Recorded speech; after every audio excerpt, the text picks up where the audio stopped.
Good afternoon. Welcome. We're so happy to have you all here. My name is Tamara Bingham.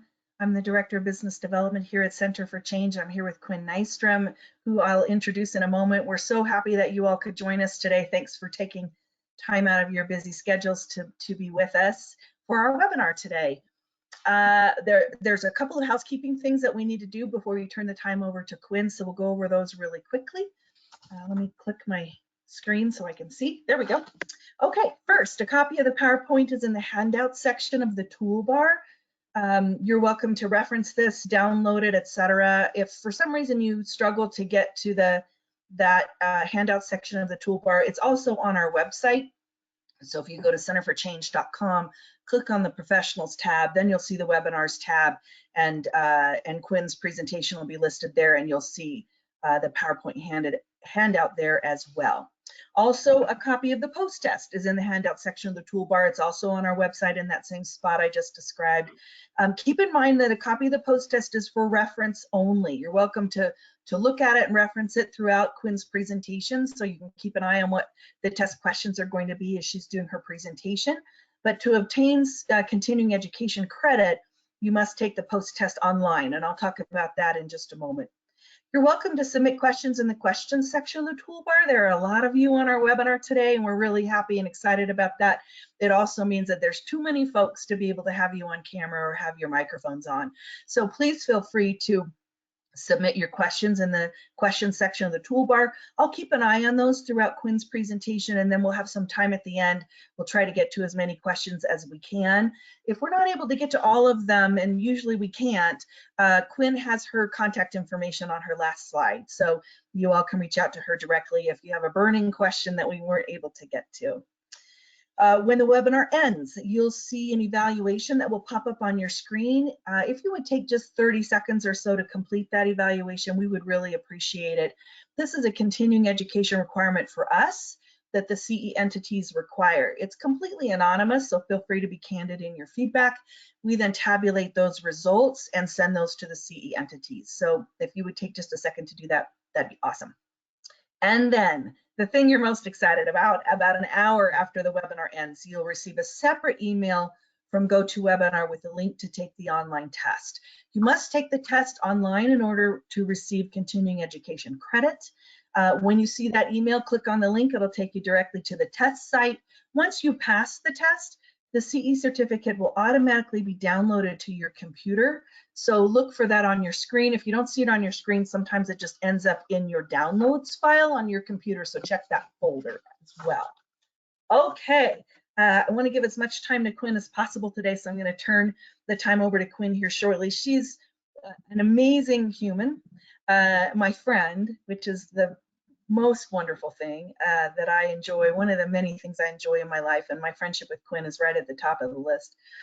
We have had the opportunity to travel together pre-pandemic for Quinn to do presentations across the country on behalf of Center for Change, and she's the most fun to travel with. And people, she's kind of a rock star, and people follow her around and want her autograph on her book after the presentations, and it's really an enjoyable thing and something I've missed since we've had the pandemic. So I'm so happy that Quinn can join us today. She's a diabetes advocate. She's an Insulin for All advocate. She's a person who knows so much about the field and has a personal interest in it, as you'll hear from Quinn shortly.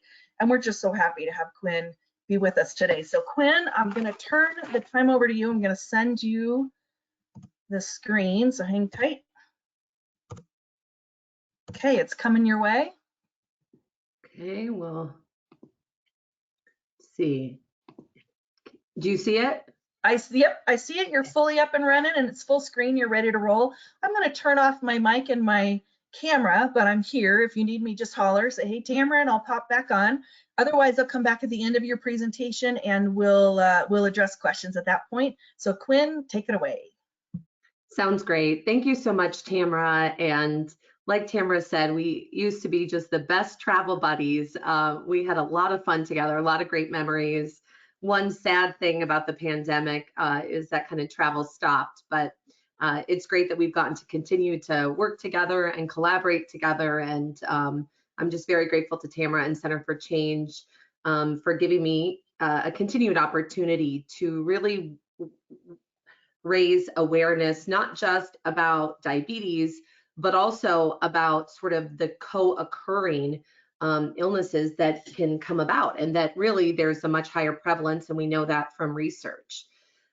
So thank you for joining us today for this webinar. And please know, if I do not answer your question, like Tamara said, I have my email address, website at the very end.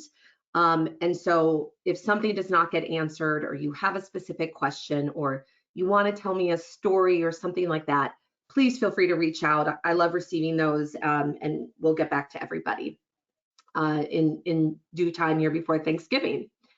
So my name is Quinn Nystrom. I was born and raised here in Minnesota.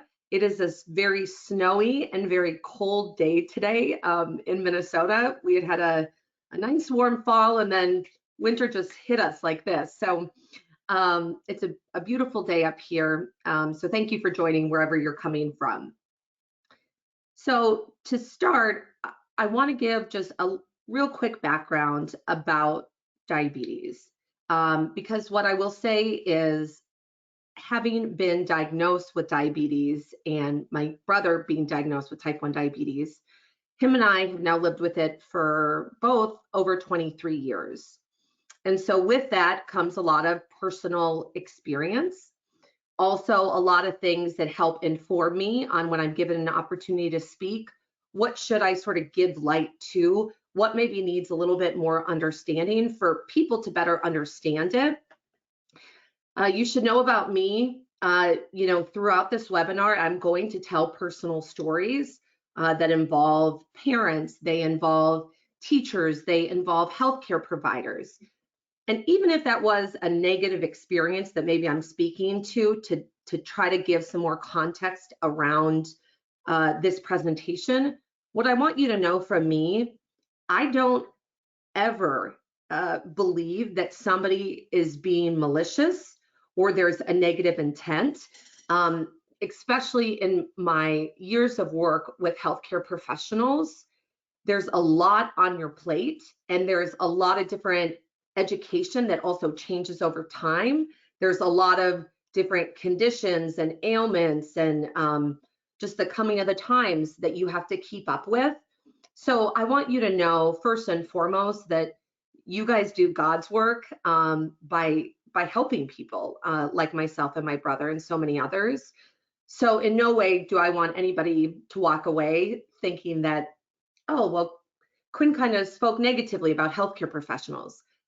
Absolutely not. I just want to be able to give, it's always been important to me when I'm doing a presentation, no matter who that's to, is to give personal stories to show just as much as I'll talk about statistics and research studies. And so my background really, I feel like sort of my calling kind of just stumbled onto my lap based on life experiences.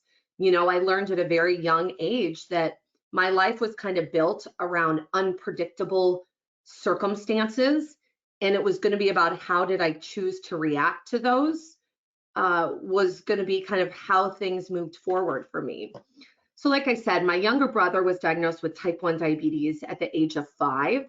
That was in December of 1996. He was in preschool at the time. My dad was a pharmacist. My mother was a journalist. And it was actually my grandmother, who was an RN, who noticed the signs and the symptoms of a type 1 diabetes being undiagnosed. So those kind of classic symptoms of like extreme thirst that cannot be quenched, frequent urination, kind of ornery behavior, and then also rapid weight loss, kind of for no specific reason. Those are kind of the 4 big ones. And so she told my mom, after she had watched us, I really think Will has type 1 diabetes, you should bring him in. And so she brought him in, and sure enough, they diagnosed him with type 1 diabetes. He went to the hospital for a week.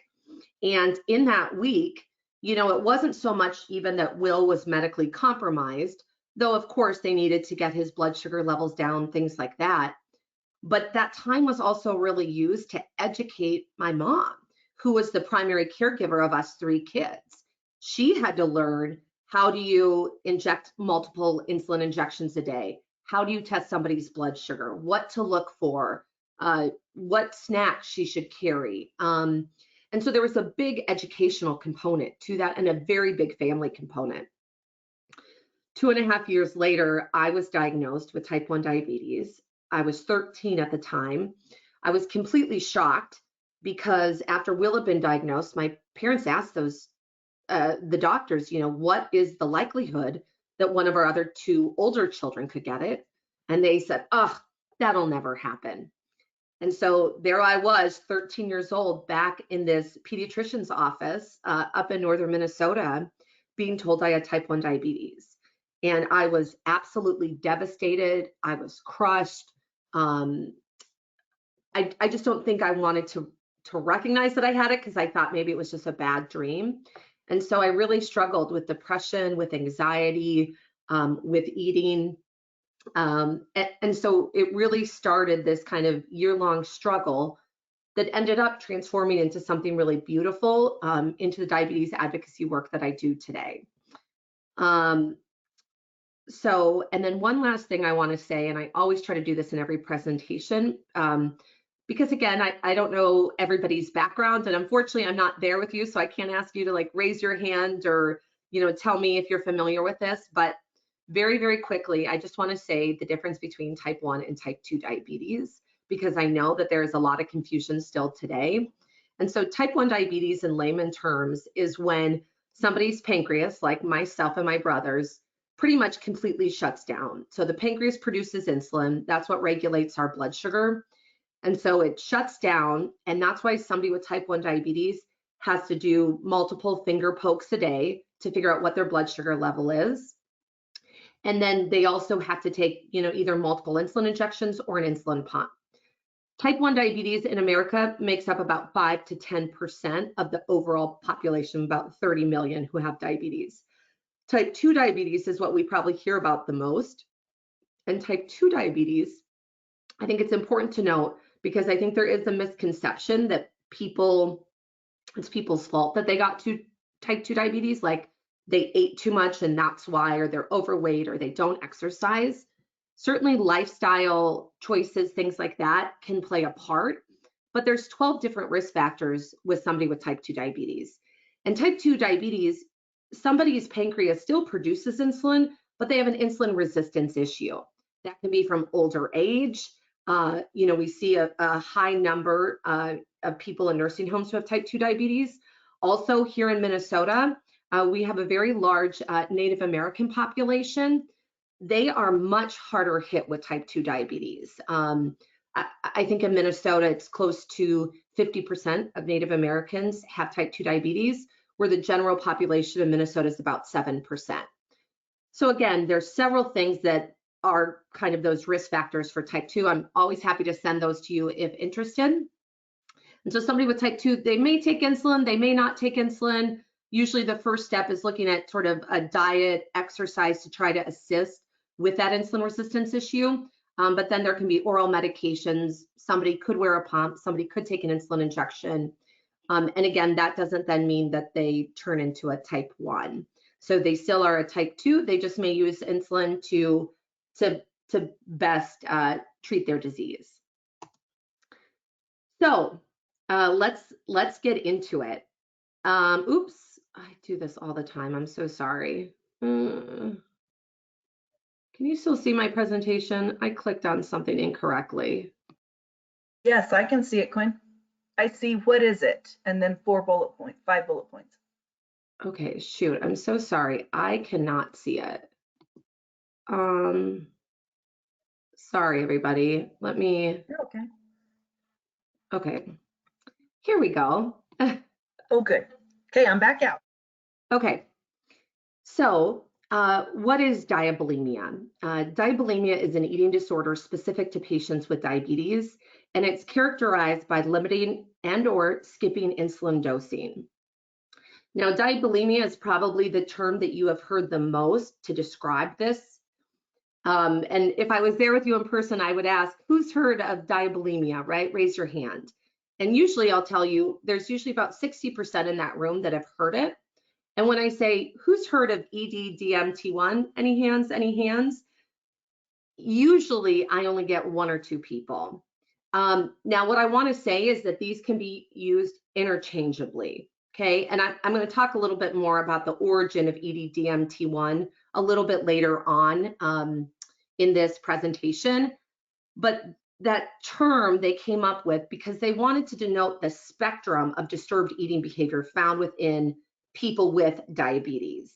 And also, you may ask, even though I'm not kind of talking specifically about type 2 and eating disorders today, it would be correct to use ED-DMT2, describing somebody with type 2 and an eating disorder of that co-occurring illness.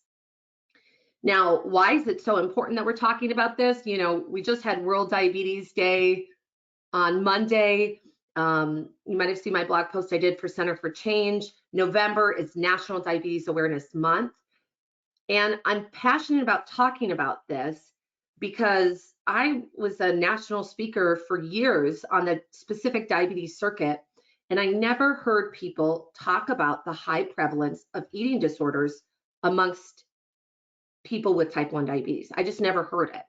And if I did, it was always sort of kind of crass in how people would talk about diabulimia.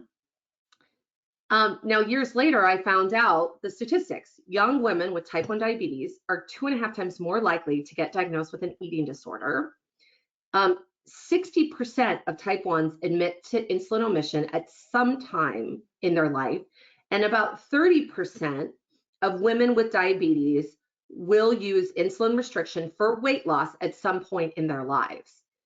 Those are huge numbers. And what I'll say is when I was diagnosed, I didn't hear about this. You know, I went to a phenomenal, I grew up in a very small town. We didn't have an endocrinologist within 2.5 hours of our home. So a couple months after I was diagnosed, and we had some, unfortunately, some negative experiences with a pediatrician, which I'll talk about a little bit later. My parents decided to drive us down to the Twin Cities Metro here in Minnesota and go to a pediatric endocrinologist and have a full team around it. And they did great work. But looking back, what I'll say is I was never asked about sort of eating, about weight, about body image. That just wasn't something that was brought up. And so I'm super passionate about talking to healthcare professionals, talking to caregivers about what can we do to just raise the awareness so we know what questions to ask and also what to look for. And I'll also say, as somebody who maybe is 2.5 times more likely to get diagnosed, I don't want to say there's a comfort in that, but when for so many years you may think, or maybe you were told that it's just a choice, right? Or you could just stop doing it if somebody just said the right words. I think seeing that there is studies that have been done that show, right, how much more likely you are to get diagnosed, I think there's for me at least, and again, I can only speak for myself, there's a little bit of a comfort when it comes to that. And it also gives it more context for me. So you may say, like, why the higher risk for somebody with type 1 diabetes? Okay, number one, you feel betrayed by your body with the diagnosis of diabetes. So when I was 13 years old, I already had body image issues. I was a competitive figure skater. I had already been struggling a little bit with that. Now I'm being told that you're being diagnosed with a chronic incurable illness that you had no choice to prevent or to cause. And I feel like my body, right, I had this broken down pancreas that wasn't my fault. And I'm just going to be honest, I was a pissed off 13-year-old, right? I felt very betrayed. Also, there is a heavy, heavy emphasis on food and dietary restraint. Now, again, I think this has changed and evolved over the last 25 years since my brother and I were diagnosed, but it still does show up today. And especially back in the 90s, for any medical professionals who practiced back then, you know, when Will was diagnosed, you know, they said, okay, you need to take out any food in your house that has over 12 grams of sugar on the nutritional label, right? And there was a heavy focus on sugar. And I even remember for the first Christmas that Will had type 1, my mom went to some specialty candy store to get all the sugar-free chocolate she could find. She found out later that there's some adverse effects if you eat too much of sugar-free candy. But back then, right, there was this heavy focus on like diabetes candy, diabetic friendly food. And so, you're diagnosed with type 1 diabetes. And then that educational component to keep you alive is you have to learn carb counting and you have to learn about sugar. And so you're young, you're impressionable, and you're learning all these sort of skills in order to keep yourself alive so that you can match your insulin correctly. But there's also this element of diabetes food police, right? This society setting food rules for people with diabetes. I wrote a book and I have a whole chapter about the diabetes food police. And again, I don't ever believe that it is a malicious intent, but I can't tell you to this day, on a weekly basis, I will get people who say, "Are you sure you should be eating that, Quinn?" Or, "I love Diet Pop. It's going to be my cross that I must bear for my life, but I love diet soda." And I was drinking a Diet Mountain Dew at a conference that I was attending for speakers. And of course, they knew I had diabetes because that's what I was speaking about. And this gentleman looked across the table at me and he said, "Are you sure you should be drinking that?" I thought he was kind of kidding. So I chuckled and I was like, "Yeah, why?" And he was like, "People with diabetes cannot have pop." And again, I don't think it is ill intent, but the way that that gets into somebody's mind, I don't often term it thinking, they maybe just don't know enough about diabetes, right? What I'm thinking in my mind when I'm struggling with body image and my weight, I'm thinking this person thinks I'm fat and this is why they're telling me not to eat something. So especially if I ever have pasta, bread, for heaven's sakes, if I have a cookie, right, the diabetes food police come out. And so I think it's a very tricky dynamic with that. So diabetes management focuses on numbers. Again, this is all because we have to keep ourselves alive. So 95% of the time with a type 1, the type 1 or the parent, maybe if it's a younger child, is having to make these management decisions outside of a doctor's, a nurse's, a nutritionist, bandwidth. And so you're having to make the calls day in and day out. My endocrinologist a couple years ago, and I just love this, that he said this. He said, "You know what, Quinn? I am the coach and you are the quarterback. My job is to give you good plays, good insight, to tell you what I'm seeing." But he said, at the end of the day, you're out on that field making the call without me. And I want to enable you with the best information, the best education.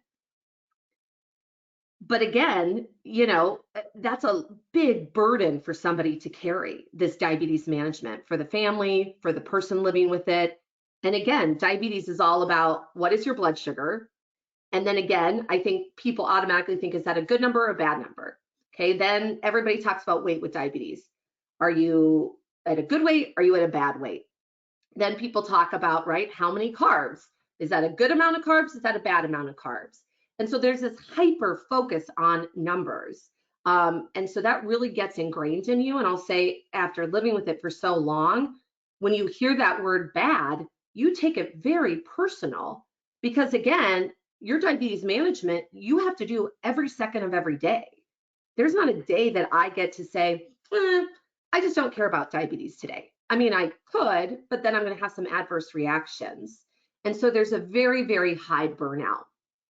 There's the belief that, you ate your way into diabetes.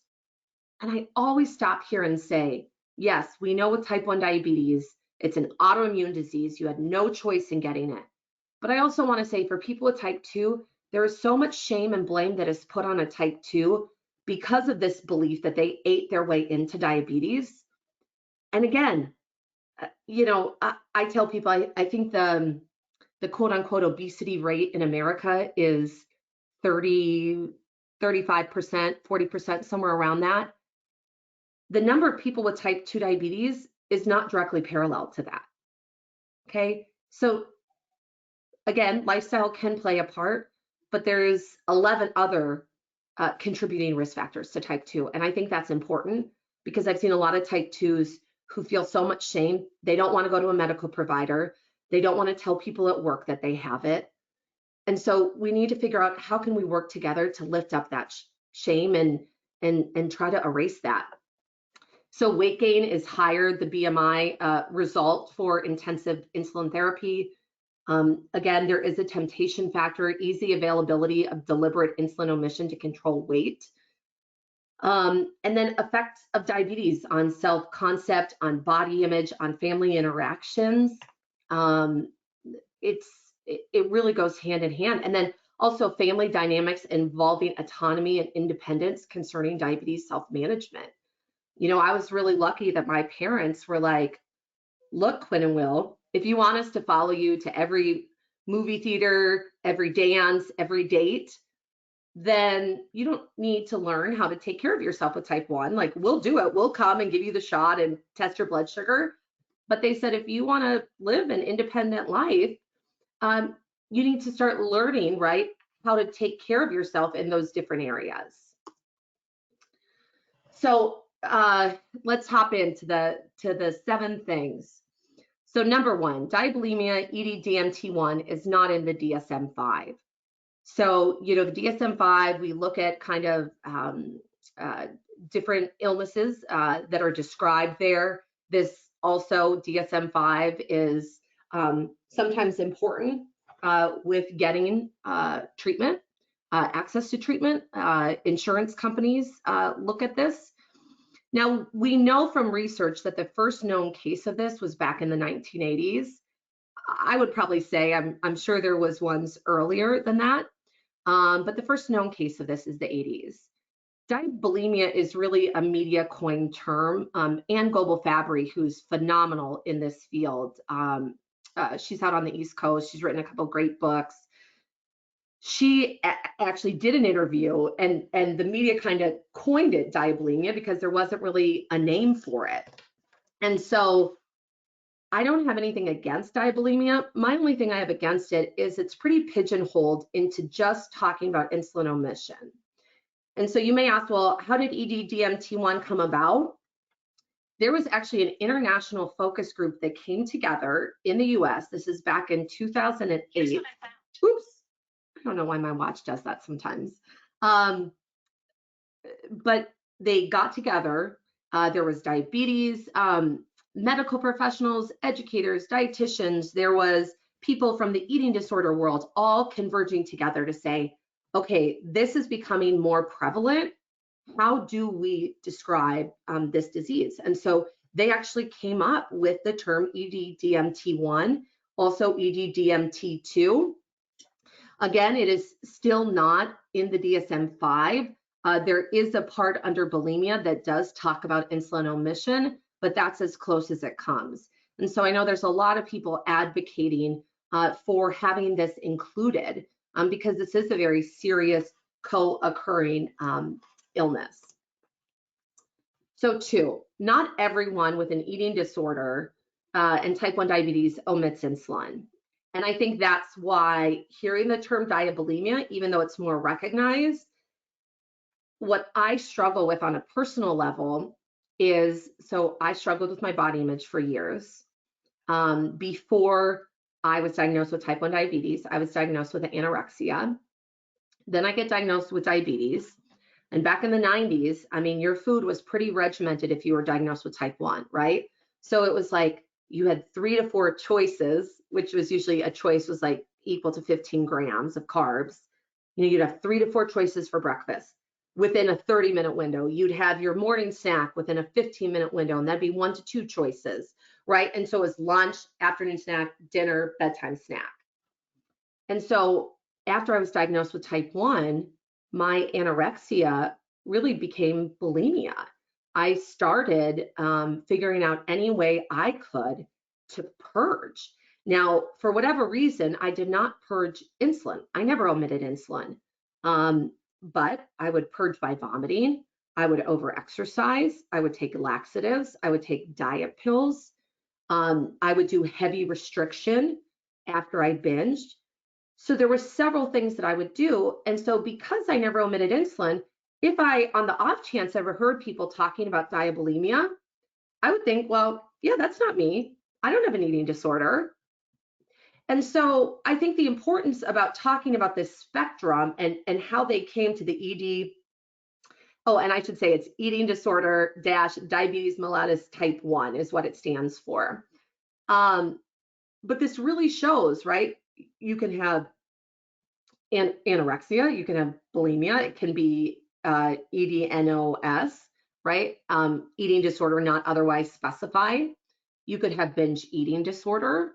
And so there's that really full spectrum here that we are talking about. I'll say for me personally, so I was diagnosed with anorexia at 12, got type 1 diabetes at 13. I never got proper treatment for the anorexia. I just saw our hometown pediatrician who, gave my parents the advice, well, make sure she's eating breakfast and she's eating dinner when you're around. And that was kind of his advice. And then I got diagnosed with type 1, and then, my whole world blew up. And my mother, who I adore and is a wonderful, wonderful human being, I remember when I was about 17, she said to me, she said, you know what, Quinn, I really believe that God helped you by giving you type 1 diabetes because it cured the eating disorder. Because now you have to eat regularly and keep a check on things. Now, as somebody who was struggling in the throes of bulimia, I wasn't going to admit anything to my mother. I thought, okay, well, now I have a pass. I'm not being watched. And again, I know, again, she wasn't being malicious. She wasn't trying to be cruel. She was coming from a good place, right? But those signs were missed. And so I struggled with bulimia. I ended up competing in the Miss America pageant system, which was very triggering for me. I didn't have sort of that very small body type. And so I felt like I had to overwork to look like the rest of the women. And I put myself in some really compromising positions. And it wasn't until I was 24 years old. So, I've been living with an eating disorder for half my life at that point, 12 years. And I was at an OBGYN just annual appointment. And the doctor said to me, I see on your chart, you have some pretty big swings with your weight. She said, can you tell me about it? So, I just kind of gave her my regular sort of, cute little story. I have type 1. It's really hard to keep weight off. And, I've struggled with this my whole life. I do the best I can. And she was like, have you ever thought about talking to somebody about it? And I actually thought she was going to refer me to a dietitian who was going to help me stay trim. Well, unbeknownst to me, where she had me set up an appointment with was an eating disorder center in Minnesota. And so I had, the 3-hour evaluation, and I just broke down. And that's when I was officially diagnosed with an eating disorder. Now, I want to talk about some great research that continues to happen at Center for Change that I think also really shows this point. So they reviewed charts of patients that were admitted into 24-hour care at Center for Change, right? So we would look at that as, pretty severe because they were having to go inpatient or residential. They analyzed the DEPSAR, which is kind of what they use to score and to determine the frequency of insulin omissions. They also analyzed people's hemoglobin A1C. For people who don't know what that is, it is a blood test that is taken, usually when you're having a physical or your regular appointment with your endocrinologist, and it gives them a number of how your blood sugars have been over the last 3 months. So it's kind of what has always been kind of the gold marker of how do we see how somebody's diabetes is. So then, in theory, what they were saying is there may be patients with diabetes and eating disorders who are going unrecognized because they don't admit insulin for weight loss or they have a high hemoglobin A1C. So if your blood sugars are very elevated, right, 200, 300, 400 all the time, your A1C is going to be very high. It's going to be So for a quote unquote healthy human whose pancreas works, you're going to have an A1C of 4.5, 5.5%. They tell people with type 1 to try to hit under 7. If you're an adolescent with type 1, they'll say to keep it under 7.5%. Now, somebody who's really struggling with insulin omission, because their blood sugars are raised for so long, you're going to see probably a double-digit A1C. Not only is it scary because it is increasing, a very high increase for a myriad of different diabetes complications, but it can become fatal fairly quickly. And so, again, I think in the past, there was this heavy emphasis on look at the A1C to see if somebody is struggling with an eating disorder, if they have type 1 diabetes. But what Center for Change is saying is, I don't think that those are mutually exclusive. So out of this group, what they found was 41% of these patients actually had never omitted insulin. And again, I would put myself in that 41% category. It didn't cross my mind. I just never did it. You know, you'll see, obviously, some people said rarely, sometimes often. The people who said they always use it, which would probably be their chief way that they are trying to lose weight, that's 26%. So I'm not saying that people with type 1 and an eating disorder don't omit insulin, but we know that there's this big spectrum, and it doesn't always include insulin omission. I found this very interesting. So people who omit insulin, never to rarely, even though you'll see on the left side of the screen here, their A1Cs averaged right about 8%. Again, what a young adult with type 1 is going for is under 7%. So even though they're not omitting insulin, they're still struggling to manage that blood sugar. And so for me, it really evolved into heavy binges and then big purges. And so to try to manage your blood sugar with that gets pretty chaotic. Now the people who omit insulin sometimes to always, again, you're seeing there's an A1C level of over 10%. So that is a pretty classic thing. And again, that could trigger something for you as their healthcare professional. It doesn't automatically mean that they have an eating disorder. And I'll talk about that a little bit later, like what are some other things that could be contributing. This is the DEPSAR score that they were looking at. Again, for the people who said they never omit insulin, I found this fascinating. They were at the highest number for feeling fat when they take all of their insulin. And so I think that's counterintuitive to how we've thought about diabulimia and DMT1, because we think people who omit insulin all the time, right? They're scared. There's a lot of feelings that come when they have to take their insulin. But the truth is, people who've never omitted insulin, they also have those feelings, right? And so how is that turning up in other areas? How is that showing in the output? So, number 3, eating disorders are not a choice, right? I hope we all know this, but it's caused by both genetic and environmental factors. So again, my brother and I both diagnosed type 1, same household, same family, same support system, same everything, same medical care. Will, to this day, has never been diagnosed with an eating disorder. Do I think sometimes he's struggled just with eating and how he views food? Absolutely. He feels like to keep his blood sugar regimented, he has to sort of follow a strict diet.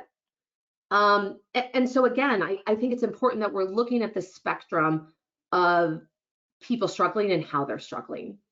We know an eating disorder is not a lifestyle choice. We know this is not about willpower. We know talking about this does not make people more likely to be diagnosed with this. And I'll say personally, so, for years, I was just speaking on diabetes. And then I wrote a blog post several years ago called I Have a Mental Illness, ... and Diabetes. And I got introduced to Center for Change, and we had this wonderful relationship. And so I started getting to speak across the country on DMT1. And I will tell you, during that time, there was a very well-known diabetes organization who wanted me to be a keynote speaker, and it was going to be on this topic. And after the board heard what I was going to be speaking about, they pulled me from it. And they were very concerned that by me speaking about it, that it was going to give people an idea, right? That maybe they had never contemplated bulimia or insulin omission. Now, we know through research that this just simply isn't true. But again, I think this has prevented us in the diabetes kind of world to not talk about it. And we've learned also with suicide, though they're not the same thing, we've learned that that actually hurts us. It hurts the people who are struggling to not talk about it, right? We're not instigating ideas for them. And so I think that's really, really important. I know, gosh, this was probably back in 2012, 13. I won a scholarship to go to the NEDA conference, National Eating Disorder Awareness Conference out in DC. And it was the first time that I was sitting in sessions where they were talking about the brain chemistry of somebody with an eating disorder. And it was like this light bulb moment where I thought, and that's actually why I ended up writing that blog post, and being very open and very public. But again, it wasn't until then where I was like, yeah, this isn't a choice by me. This isn't about willpower, right? This is a real disease. Just like somebody wouldn't question me about, why do you take insulin for type 1, right? Same thing. But we know in this country, we have a lot of access issues with mental health. We also have a lot of stigma and shame that comes around that. And so I've always talked about how living with type 1 diabetes and an eating disorder is like a double shame sandwich, right? I have two diseases that are often kind of shamed, and people blame you for them. And that's a tough walk to walk. Okay, number 4, profile of someone diagnosed can vary. So 58% of people of type 1 diabetes were diagnosed when individuals were 30 or younger. Back in the day, back in the 90s, we used to call type 1 juvenile diabetes and type 2 adult onset. Well, they went away with that, and just now it's type 1 and type 2 because, again, I have a friend who was diagnosed with type 1 at the age of 40. Again, it's more rare, but it happens. Approximately 1 out of every 10 person with an eating disorder is male. We know 1/3 of females will restrict insulin. We know about 1/6 of those of males will restrict insulin to lose weight. We also know that men have not been studied very broadly, right? A lot of the research has been focused on women. Binge eating disorder affects 50% of women, but this is primarily with type 2 diabetes. So not what the presentation's on today, but I do want to give weight to that and say that this also is very real and a very big issue that needs to equally be addressed. So 5, this is a family disease. So as I spoke about earlier, the reality when you're diagnosed with type 1 diabetes, especially if you're under the age of 18, the parents, their caregivers play a very important role. Research has shown how a parent models coping with stress will depend on how the child does. Typically, we've seen the mom is in a position as the main communicator. So in our family, my dad owned his own business. He was working 60, 70 hours a week. So my mom was the one who would come in if the nurse called. My mom was the one who really had to learn how to take care of 2 kids with type 1 diabetes. We also know that a lack of involvement between a parent and child can lead to some pretty negative things. We know that collaboration is associated with these less depressive symptoms. There's more positive emotion. And, I think that goes the same for the treatment of this co-occurring illness. So, again, the family plays a huge role. And when somebody is diagnosed then with an eating disorder, it's going to be very important for that family to really evolve in how they term things, how they talk about food, how they talk about appearance, how they talk about blood sugars. That's going to be really important in how that child copes. So I know a personal story, a girl that I was in treatment with, inpatient treatment with. She was a couple years younger than me. We were in our 20s at the time. She's from Texas, wonderful girl. When she was diagnosed with type 1 diabetes, she remembers very vividly one day she was testing her blood sugar. Her dad was looking over her shoulder, and the blood sugar meter, counted down, and it was a high blood sugar. I think she said it was over 300. And her dad took the blood glucose machine and he chucked it across the room as hard as he could, and the glucose machine smashed into the wall. And again, I think the father, I think he was doing it out of fear. He was scared. He was out of control because he wasn't the one who had it. But now how my friend internalized that was all numbers are bad. And so she just decided not to test her blood sugar. And so that was what she really struggled with, because she was so scared to see that number, and that number somehow equated to her worth, when we know that's not true. But we need to figure out how we change the dialogue so somebody doesn't feel like that. They're not getting that impression from us. So number 6, cost of care of diabetes is astronomical. As Tamara said, I actually lead the efforts here in Minnesota for the Insulin for All movement. I could do a whole couple presentations on this topic. I do that. If you ever want to figure out how you can become involved, message me. I will get you set up with your state chapter. But this is really important, I think, as we're talking about this, because diabetes is the most expensive health condition in the United States. And almost 60% of that is paying for pharmaceuticals, so the insulin. So we have a 2.3 times greater healthcare cost for Americans with diabetes than any other country in the world. 1 in 7 healthcare dollars is spent treating diabetes and its complications. Price of insulin has skyrocketed 1,200% in the past 20 years. Again, I will not go on a long tangent, but this little vial of insulin that was discovered over 100 years ago by Dr. Frederick Banting, okay, he sold the patent for $1, because before that, type 1 diabetes was a death sentence without insulin. Insulin became our life support.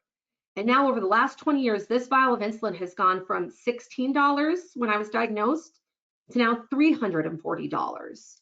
So we have a huge crisis in this country. 40% of American patients with diabetes report a financial hardship. This includes patients with health insurance.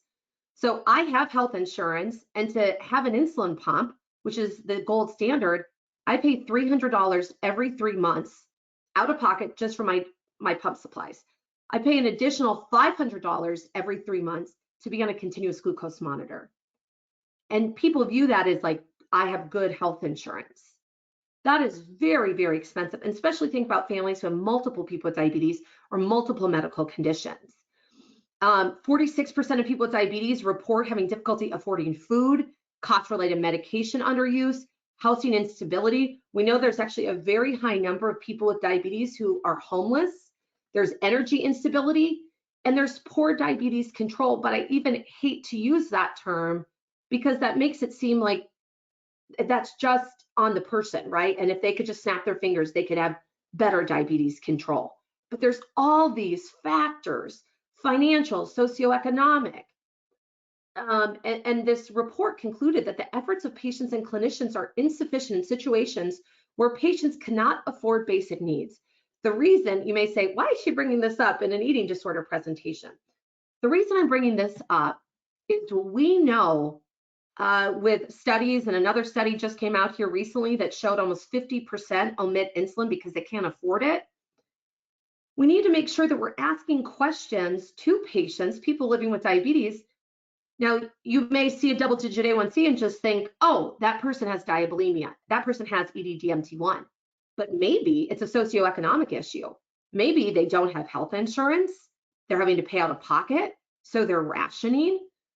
Literally every single week, I deliver insulin to people in need around our state with other people, because there is such a high need for this. And people are forced to go into the ER. It's very scary. And so I bring this up only just to say that we need to look at several different factors before we can concretely say, is that an eating disorder? Or is that they literally don't have enough money to make ends meet with a terribly expensive disease, because America is pretty corrupt in how we've done healthcare and how we've managed pharmaceutical companies. And so I'll leave it at that, but I think it's a really important thing to know about, to learn about, and to talk about with patients. And again, I'm going to say there's a lot of shame from people if they can't afford their insulin, their diabetes supplies. Because in America, right, we're the country where you pull yourself up from your bootstraps. You can do it. You're not supposed to ask for help. And that just funnels into this becoming an even bigger issue. And so we're working on the state and the federal level to work to try to bring the price of insulin down. And we'll continue to do that until that is achieved in this country. Okay, number 7, there is no cure for diabetes, and there is no cure for DMT1.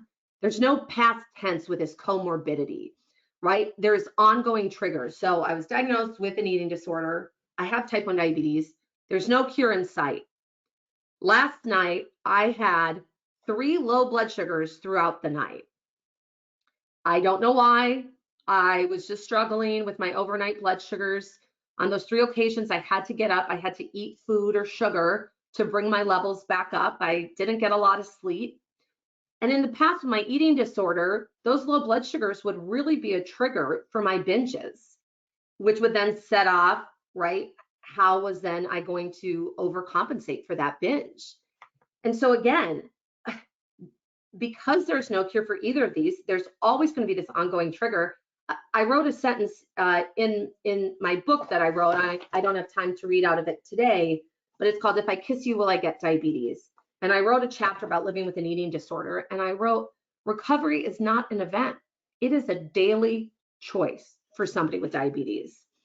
And so I never talk about recovery as past tense, because I have to decide every day how I'm going to continue to fight living with type 1 and also living with an eating disorder diagnosis. Here's some communication tips. I got my master's degree in communication and did my own research on, again, what are the best communication tips for people with type 1 and then also for people with type 1 and an eating disorder. So 1, no judgment or blame, no pointing fingers. Really avoid diet talk. Be very careful how you talk about food, weight, lifestyle. Try not to be the diabetes food police. You know, I always say to people, instead of saying to me, well, you can't eat that. If you're really interested and curious about what life is like as somebody with type 1, just ask me some questions about it, right? I would love to share that with people. And also, some people with diabetes, that's really embarrassing if you call them out. And I think, let's be honest, anybody on this webinar, if somebody said that to you, right, are you sure you should be eating that? I don't know what person on this webinar, you can email me later if you want, wouldn't be offended by that. Avoid body-focused compliments. So even like saying, oh, wow, you look really great. Have you lost weight? Like, what have you done? Because when I was in the depths of that eating disorder, I just fed off of that. I fed off of it. I loved it. It just would make me go even deeper into the eating disorder. Number 5, educate yourself. Again, I know that healthcare professionals have so much stuff they have to study up on and be in the know in, but just knowing kind of how type 1 diabetes has progressed and how it's changed drastically since I was diagnosed in '99 to now in 2022, things have really evolved in the training, the teaching, the methodology. Try to avoid the talk on numbers. Again, there is numbers talks because it is a disease that really surrounds that, but really not placing weight on some of that or like that's all that matters. Really trying to dig into what is behind that. What is behind maybe that higher A1C? Are they struggling with body image? Are they struggling to pay the bills? Do they not have electricity? Do they not have a home? Can they not afford good balanced meals? And so we know this is not just about weight and appearance. We also cannot force someone to get help. And so we need to know that we can encourage, we can support, but somebody really has to want to get that help to get better. My last slide here is just treatment and recovery. It's a process.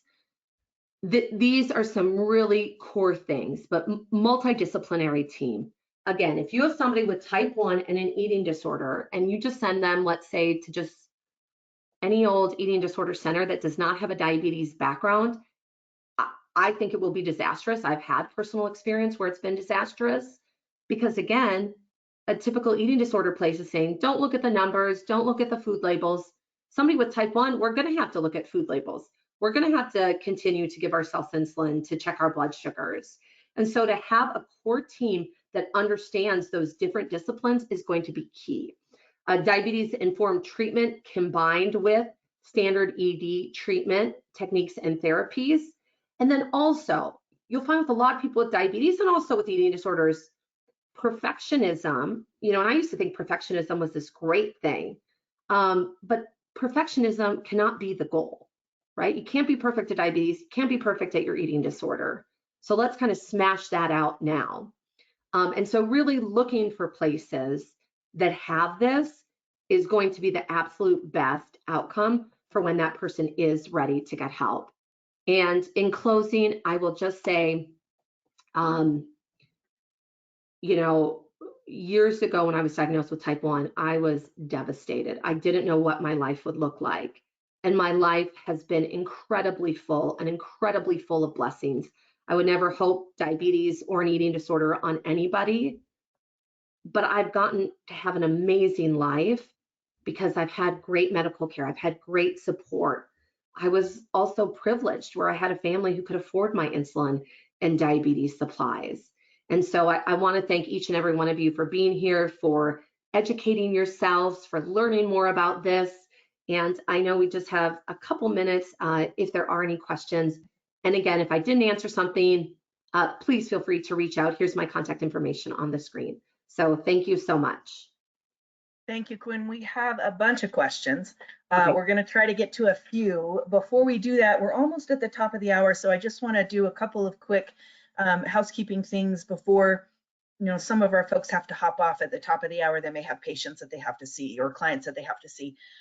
So just two reminders. Number one, when I do end the webinar here in a few minutes, you will get a pop-up screen that asks you for an evaluation of the webinar. If you'd be so kind as to take 30 seconds or so to complete that, we would really appreciate it. That's a continuing education requirement for us. It's completely anonymous, so please feel free to be candid in your feedback. We then tabulate those results and send them back to the CE entities. That's part of our requirement to get approval. And then about an hour or so after I end the webinar, you will get a separate email from GoToWebinar. It would look similar to the email you received, the confirmation email you received when you registered. This will be a separate email from GoToWebinar with a link to take the online test. You must take the test online in order to receive continuing education credit. Once you take that test and pass it, then the CE certificate will automatically be downloaded to your computer. If you don't see it on your screen, check your downloads file because it could be hiding in there. Okay, let's try and get to a few questions, Quinn. The first one comes from Sarah. Sarah says, do you think that the prevalence of diabetes eating disorder is more common now with the access to data on the pump reports and physicians focusing on the amount of carbs eaten? Great question. I think there is a greater prevalence now, one, because we know more. There's been research. We're talking about it a little bit more. I will say, I think, again, this whole thought about this focus on numbers, I know people who've gone on a continuous glucose monitor or a pump where they've had to go off because they are obsessively checking how much insulin they've gotten every day. They're obsessively checking their numbers, and their anxiety is literally going through the roof. And so that is just crippling them. And so again, I think it's something we have to talk about with our patients of, okay, how do you deal with the numbers? How do you interact with them? Like, how do you feel when you look at this, or do you look at this, right? And so I think there's some really great probing questions that you could ask to really figure out how an individual's kind of coping and internalizing all that data. Thank you. The next question is from Valerie, and we actually had several questions similar to this, Quinn. I think we have lots of folks on who are maybe not diabetes specialists. And so Valerie asked, would you mind clarifying what you mean by insulin omission to control weight? How does this impact weight? So I think maybe some clarity around what that really means. Yeah, great question. So the reason why insulin omission is very prevalent for somebody with type 1 diabetes. So type 1 diabetes, your pancreas stops working. So no insulin is getting out. So it automatically raises your blood glucose, which ends up spilling like ketones into your system, which start eating away at your fat. After the fat is eaten, then it goes to the muscle. It will cause rapid weight loss, right? And you can literally eat anything you want. You're going to feel like crap, but you are going to lose weight very quickly. That's why you see somebody right when they're diagnosed with type 1, they're pretty thin depending on how long they've gone undiagnosed because of this. And so when somebody later has an eating disorder with type 1 and their main symptom is insulin omission, they're literally replicating what happened before they were diagnosed with type 1. So their blood sugars are staying very, very high, 200, 300, 400, 500, when a regular range is 80 to 140. And because that blood sugar is so sky high, you have so much sugar in your system that your body is trying to urinate it out. That's why you'll see that frequent urination or that frequent thirst to try to rid your body. But it starts eating away. And again, this can be a deadly, because then we're talking about ketoacidosis. And so again, it's tempting because that weight loss is quick and they can still eat whatever they want, but it is very, very deadly. And so I think we also need to educate patients on the warning signs of ketoacidosis and why that is so dangerous. And if they're struggling, why they need to get in and get help immediately. This is not something you can wait a month on. It needs to be addressed immediately. So great question. If anybody else wants me to elaborate more, please feel free to email me and I'd be happy to. Thanks, Quinn. We had several questions on the flip side of that also, which was questions around, well, why do folks gain weight when they're taking insulin? Yeah, so a lot of people with type 1, so their blood sugars have been elevated for a period of time, depending on when they go into the doctor. Okay, so now I'm 13, I've lost a bunch of weight. Insulin is actually a fat hormone, right? And so insulin is going to get rid of that sugar in your blood sugar, okay? And that's why there's that heavy focus on that. And so the reason why you start taking the insulin is obviously to manage your blood sugar, to get it back in a good range. But oftentimes all that weight that you had quickly lost because of the ketones spilling in, which was dangerous and scary, actually wasn't a good thing. And so that insulin is going to help you get healthy. And so what I'll say is, when I was diagnosed at 13 and I was in that doctor's office, he said to me, "You've been diagnosed with type 1. I understand you've lost a lot of weight." And then he said, "As soon as you start taking insulin, Quinn, you're going to regain that weight back." Now, I don't think he meant to set that up in my mind where I would equal insulin equals fat. I think what he wanted to say is, your parents and you are probably very scared that you look malnourished, that you are very sick, and that it's going to restore. But I think we have to be careful on how we educate and those words that we use, because as a 13-year-old competitive figure skater, when I heard I was going to gain weight, like, it was just like a whiplash, and that scared me to death. And so what language can we use to not set people up out of the gate, and also be able to educate them on how to properly use insulin? So, okay, it may cause a little bit of extra weight. That doesn't mean there's other things you can do to make sure that you're healthy, right? In a lot of different areas. Great question. One of the webinars that Quinn has done for us in the past that should be in our archived section on our website is language to utilize around these conversations. It's really a great one. So if that would be helpful to anybody, feel free to go back and take a look at that. Our next question is from Holly. She says, are there any standardized screening tools available for health professionals in pediatrics to become more aware of children more at risk for an eating disorder with or without diabetes? You know, the DEPs are certainly something that you referenced, but I would imagine that there are other eating disorder screenings that might be helpful for non-diabetes pieces.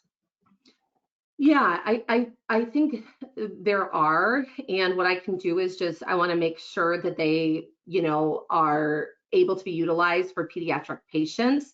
I'm again more familiar as an adult getting diagnosed kind of later in my life. But again, like what I'll say is, I was going to bring this up earlier in the presentation, the Journal of Pediatric Psychology just came out this last week with a brand new study that showed depressive symptoms increase over time for youth with type 1 diabetes, and that we should continue screening through young adulthood. Now, again, I don't think depression is directly linked with an eating disorder, but I think what we're saying is type 1s have a lot of psychosocial things that they're having to deal with: anxiety, depression, a possible eating disorder, right? And so we want to make sure that we are screening them and that we're asking the right questions. So I would love to follow back up with you and just dot my I's and cross my T's to make sure that I'm giving you the right information for adolescents. Thanks, Quinn. We'll do one more question because we're already over time. So, but I want to address this question. I think it'd be helpful for everybody.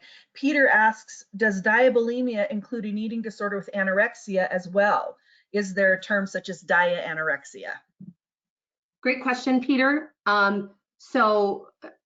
Diabulimia, we know, again, insulin omission, but this sort of focus group, international focus group, got together back in 2008 and said, look, we see patients who have type 1 diabetes who have anorexic type symptoms, or we see with binge eating disorder or with bulimia. Like, what should we call it, even though the DSM-5 isn't coming along with us all these years later as well?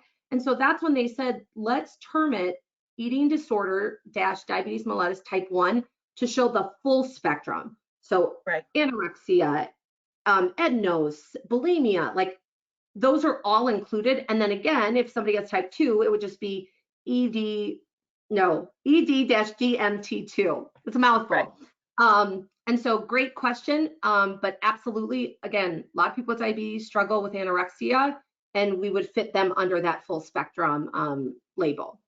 I think that's the downside to the media term diabulimia, because folks think that it only refers to bulimia when in reality the ED-DMT1 is more accurate and an overarching diagnosis.